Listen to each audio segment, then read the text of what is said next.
কল্পনা করুন আপনি এমন একটা শহরে বসবাস করছেন যেখানে হাসপাতাল নেই, পানি নেই, খাবার নেই, আর নিরাপত্তার বদলে প্রতিটা রাস্তার মোড়ে লুকিয়ে আছে মৃত্যু। 18 মাস ধরে আপনার শহরটি ঘিরে রেখেছে এক মিলিশিয়া বাহিনী, যারা অপেক্ষা করছে ভিতরে ঢুকে হাজার হাজার মানুষকে হত্যা করার জন্য। এটাই আজকে সুদান। আফ্রিকা মহাদেশের উত্তর দেশ সুদান বহু বছর ধরে রাজনৈতিক অস্থিরতা, স্বৈরতন্ত্র এবং জাতিগত সংকটে বিধ্বস্ত। বর্তমানে দেশটি আবারও এক ভয়াবহ গৃহযুদ্ধে জড়িয়ে পড়েছে। এই যুদ্ধে মুখোমুখি হয়েছে দুটি শক্তিশালী পক্ষ, সুদানিজ আর্মড ফোর্স বা এসএএফ এবং অর্ধসামরিক বাহিনী র্যাপিড সাপোর্ট ফোর্সেস বা আরএসএফ। ক্ষমতা, সম্পদ এবং সামরিক প্রভাব বিস্তারকে কেন্দ্র করে এই সংঘাতের সূত্রপাত। 1989 সালে সামরিক অভ্যুত্থানের মাধ্যমে উমর আল বাশির ক্ষমতায় আসেন। তিনি 3 দশকের বেশি সময় ধরে দেশকে শাসন করেন।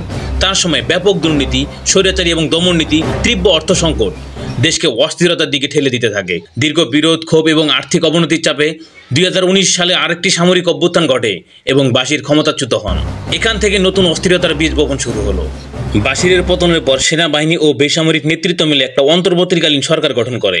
লক্ষ্য ছিল গণতান্ত্রিক নির্বাচন।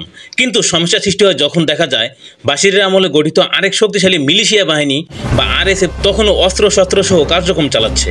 রাষ্ট্রের অভ্যন্তরে দুটি সশস্ত্র শক্তি থাকার প্রশ্ন উঠতে থাকে।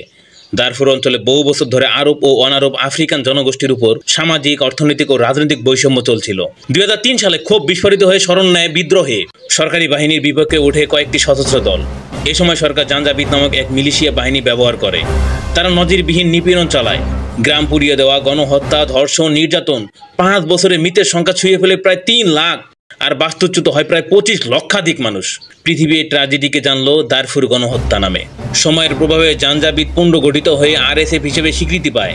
তারা বিশাল স্বর্ণ বাণিজ্যের প্রভাব অর্জন করে, বিপুল অস্ত্র সংগ্রহ করে, আন্তর্জাতিক সংযোগ গড়ে তোলে।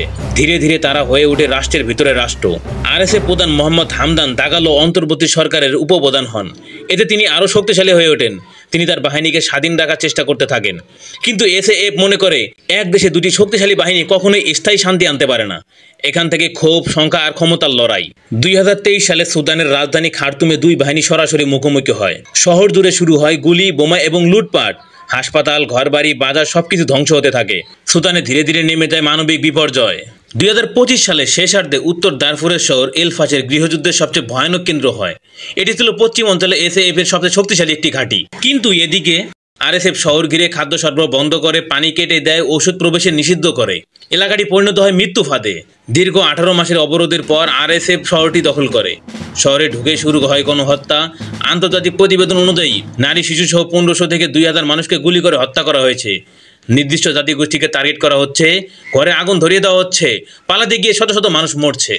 আজ এল ফাশের ভাঙ্গা দেওয়াল, পোড়া ঘর আর স্তব্ধ রাস্তাগুলো যুদ্ধের সাক্ষী। কেন এই যুদ্ধ চলছে? বাশিরের পতনের পর ক্ষমতার শূন্যতা, সেনাবাহিনীর অভ্যন্তরীণ মতভেদ, আরএসএফ এর অর্থনৈতিক উচ্চ আকাঙ্ক্ষা, রাষ্ট্রের দৈত্য শক্তির অস্তিত্ব, ভূ রাজনৈতিক স্বার্থ। এসব কারণ একত্রিত হয়ে সুদানের ইতিহাসে নতুন রক্তপাতের অধ্যায় খুলে দিয়েছে।